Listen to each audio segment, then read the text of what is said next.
আসসালামু আলাইকুম ওয়া রাহমাতুল্লাহি ওয়া বারাকাতুহু। আউযু বিল্লাহি মিনাশ শাইতানির রাজিম।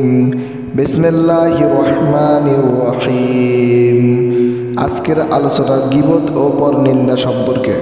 অপবাদ আরোপকারীকে শাস্তি দেওয়া সম্পর্কে কোরআনে যা এসেছে।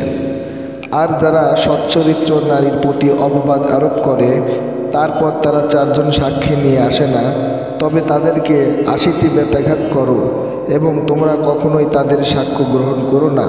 আর এরাই হলো ফাসিক। সূরা আল নূর আয়াত নং ৪। অনুমানে গীবত করা নিষেধ।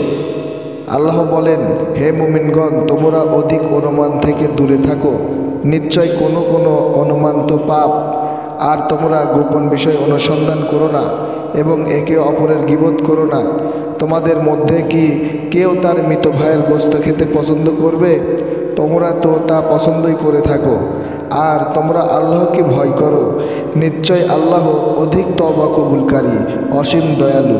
সূরা আল হুজুরাত আয়াত নং ১২। এবং কাউকে খারাপ নামে ডাকা নিষেধ। আল্লাহ বলেন, হে ইমানদারগণ, কোনো সম্প্রদায় যেন অপর কোনো সম্প্রদায়কে বিদ্রূপ না করে। হতে পারে তারা বিদ্রূপকারীদের চেয়ে উত্তম। আর কোনো নারীও যেন অন্য নারীকে বিদ্রূপ না করে। হতে পারে তারা বিদ্রূপকারীর থেকেও উত্তম। আর তোমরা একে অপরের নিন্দা করো না এবং তোমরা একে অপরকে মন্দ নামে ডেকো না। ঈমানের পর মন্দ নাম কতই না নিকৃষ্ট। আর যারা তওবা করে না তারাই তো জালিম।